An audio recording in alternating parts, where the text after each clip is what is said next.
I know what you're thinking. What the hell the dinosaurs have to do with Star Wars? Nothing. Or do they? But here's the thing.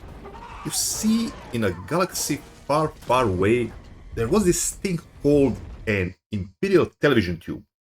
And this tube didn't like diversity. Did I say diversity? I meant variety. Variety.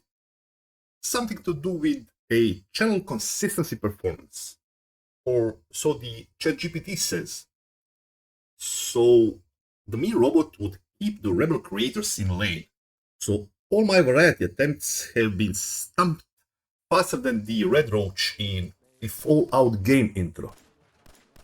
And since I'm not the biology channel, my attempts to discuss the dinosaurs will be conveniently mixed up with random Star Wars trivia, sneaking in that layered confusion so that it might throw off the Imperial algorithm sniffers.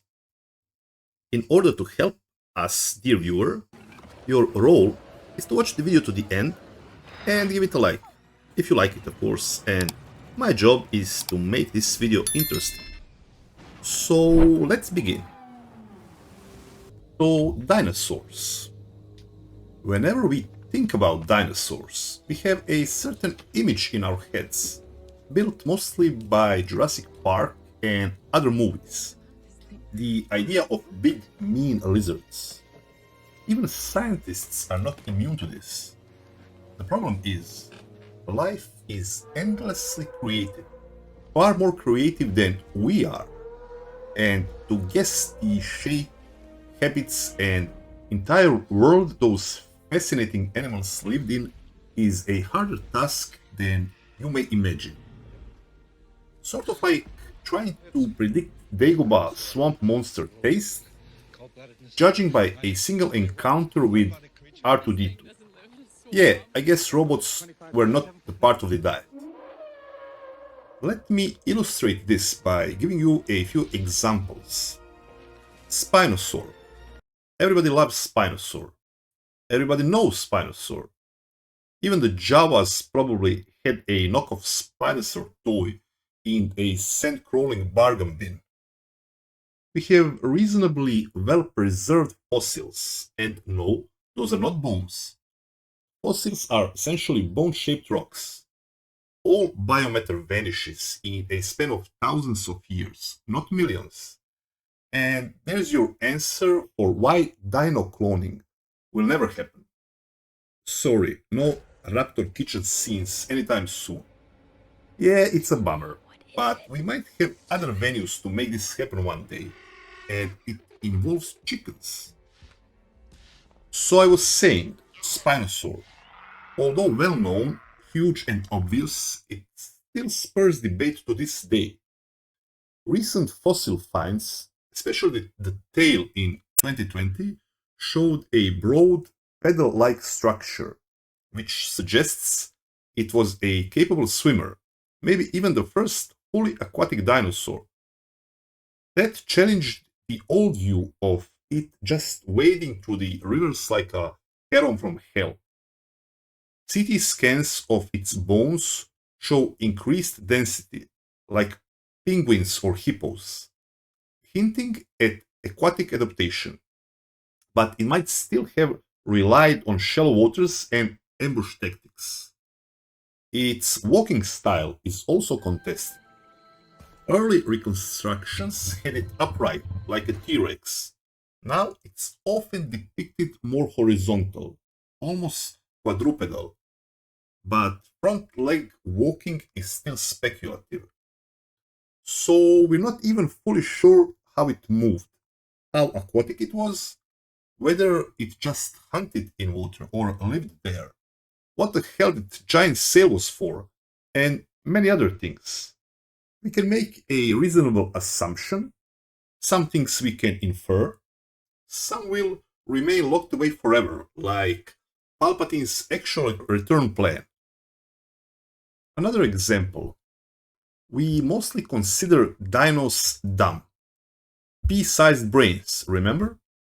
And this is true to some degree. Many of them had proportionally small brains. But that's hardly a full story. Birds are directly related to dinos, and even within this relatively limited dino subgroup, differences in intelligence are massive. We have turkeys that drown in rain. This isn't true, by the way, but the myth exists, which is almost worse. And we have parrots. Are you ready, Griff? Exceptionally smart parrots. Look. They are up there with the great apes and dolphins, Empty? among the most intelligent animals alive. Go boy. You've probably seen the parrots harassing cats videos online. Isn't it telling that cats, who will swat at anything up to and including Darth Vader's cape, generally leave parrots alone? Why? Because parrots are smart, unapologetic jerks, and they have beaks like bolt cutters. Basically, they're like flying Ewoks that embraced the dark side. Now, let's talk scale. Here are some numbers that will relate just how immensely vast this whole dinosaur group was and how long they have reigned. The only real comparison I can offer is our own group, mammals. Dinosaurs ruled this planet for a mind-blowing 165 million years. Mammals, we've been around for 66 million. So if this were a pod race, we're still in the warm-up lab. Dinosaurs span from the chicken-sized Microraptor to a 100-ton Argentinosaurus. Mammals range from 1.5 gram Etruscan shrew to the 200-ton blue whale, the heaviest animal ever. So dinos got taller and we got heavier. Both groups branched into thousands of species. Both dominated the land, but dinosaurs were arguably more versatile in colonizing new environments. Marine reptiles like Plesiosaurus and Mosasaurus weren't true dinos, but they were cousin synapsids and ruled the oceans beside them. Same story with pterodactyls, while their descendants, birds, still dominate the skies. Mammals dabble with whales and bats, but we're more space tourists than conquerors. We go there, but we don't build cities. The thing we do better is surviving extreme biomes. Polar regions, deserts, Naboo. Dinos were probably not fully warm-blooded, so they liked it warm and lush. We evolved insulation, hibernation, and complex social strategies to survive where food is rare and the weather is Tatooine level brutal. So again, it's not domination, it's a draw. Which is a better compromise than Padme ever got. Now there's a tale about an old rivalry, almost as old as time. Two branches of the reptile family tree. Diapsids with 3 holes in their skulls and synapsids with just 2. We are the synapsids. Before dinosaurs ever roared, our ancestors, the synapsids, ruled. For tens of millions of years, it was a synapsid world. But then the Permian extinction hit, the worst one in Earth's history, and when the dust settled, the diapsids, soon to become dinosaurs, took over. They had size, speed, and teeth. For the next 150 million years, we were sport characters, small, nocturnal, and mostly dinner. Kind of like background aliens in a cantina scene. But then came the asteroid, and ever since that, hard reset 66 million years ago, much like Order 66, mammals have run the show.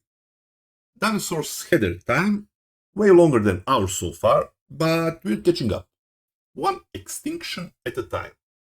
So if you're keeping score, it was us, then them, then us again.